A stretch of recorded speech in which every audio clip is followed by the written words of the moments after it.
Hi guys! Welcome back again to my YouTube channel. So for today's video is sasagutin natin yung few questions dito sa comment session. Nakita ko kasi ngayon ko lang siya nabasa. I'm sorry mga mommies since super duper busy ko kasi sa work, especially kay baby. So, nawala na rin ako ng time mag-content and wala na akong time mag-upload ng video. So, ngayon sasagutin natin yan. Kasi may nagtanong sa akin is kung normal daw ba yung pupu na color green kasi kakaswitch na lang daw ng bagong milk. So, ganito po talaga kasi nangyari nun. So, after ko po kasi mga anak sa kanya, way back August, so, ako po yung unang lumabas na hospital, then naiwan siya doon sa hospital. Ang nangyari po kasi noon, dapat kasi breastfeeding talaga. Kasi yun yung required. And then yun daw po yung pinaka best for baby. So, pag uwi ko po kasi, nagpump ako, nagtry ako magpump. Uminom na ako ng malunggay, kumakain ako ng malunggay. Actually, ginagawa ko na ng tubig yung malunggay para lang magka-milk ako. Para lang may mapump ako kasi nandun siya sa hospital. Kasi no wait para mag-breastfeed ako. So, pinapump ko siya. Iniwan ko siya dun sa hospital kasi hindi po siya pwedeng lumabas. Kasi premature po siyang lumabas. So, based po kasi sa OB, 33 weeks po siya. But, sa physical appearance niya, by pedia is 36 weeks. So, kulang daw po siya ng 1 week. Kaya, in-incubator siya for how many days? I think 4 days ata yun. So, nandun siya. And then, yun nga, nagpapump ako sa bahay. So, may nakukuha akong milk. So, 4 ounce. And then, bumalik ako ng hospital since ako na po yung nagbantay sa kanya. So, nagstay po siya doon for about 15 days. So, habang nasa hospital ako, wala po akong mapump. As in, wala talagang milk na lumalabas sa akin. So, ang ginawa namin is, binilan po muna siya ng mom ko ng formula na S26. So, yun yung pinapatake namin sa kanya habang nasa hospital. And then, once nung nakalabas siya, napansin ng mom ko, yung labi niya is super duper dark na nagpa-purple po. Doon na, yun yung time na napansin ng mom ko. Pero hindi pa po namin alam na may G6PD siya nung time na yon.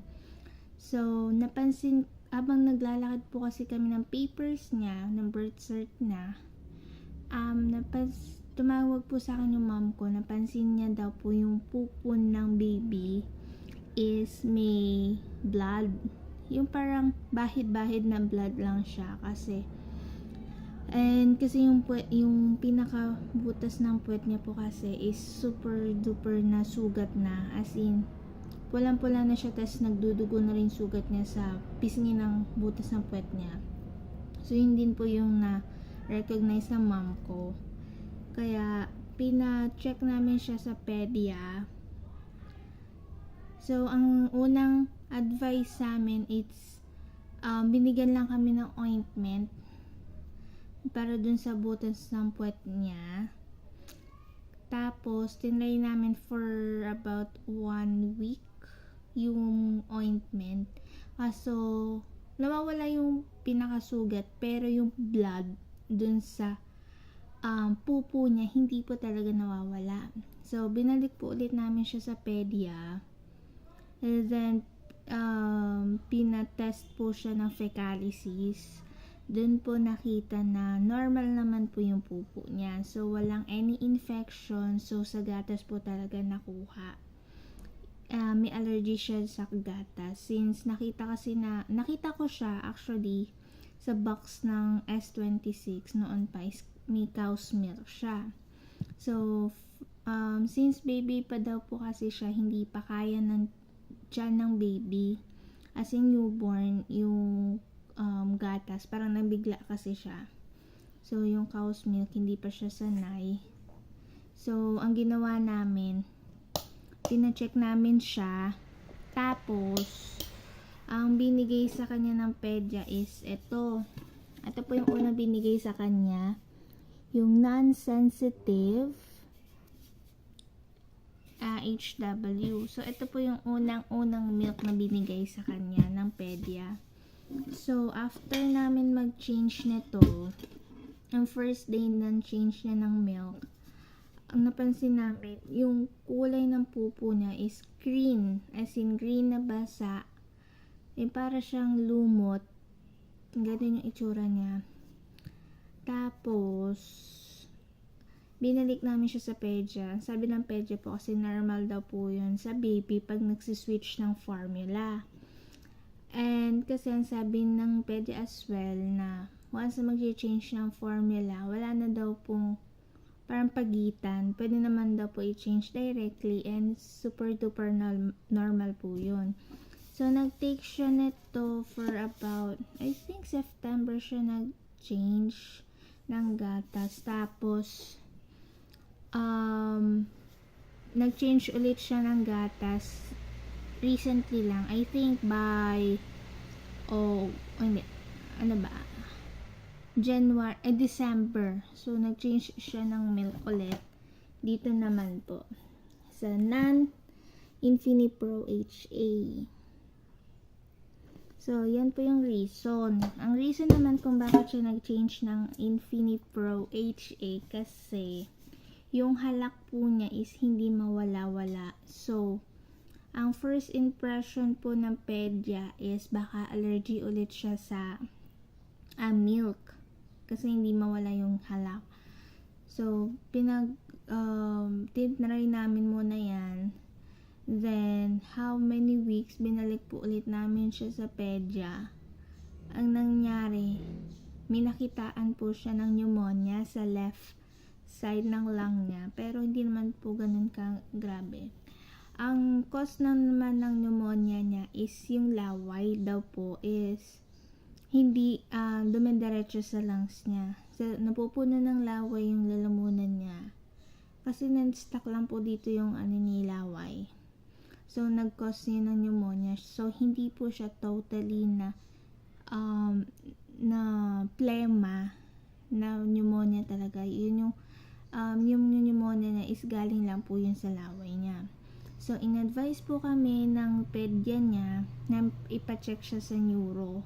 Kasi baka daw po hindi na mismo yung allergy yung cause. Baka sa kanya na daw po mismo yung may issue sa physical appearance niya po may issue, kaya siya yung halak niya is hindi nawawala kasi ang second reason po niyan is super duper baby pa niya and premature siya, so possibly na hindi daw po pa na-develop yung pinaka lalamunan niya, yung pinaka agusan ng food niya. So yung pinaka hold nun, yung butas nun is super duper liit pa.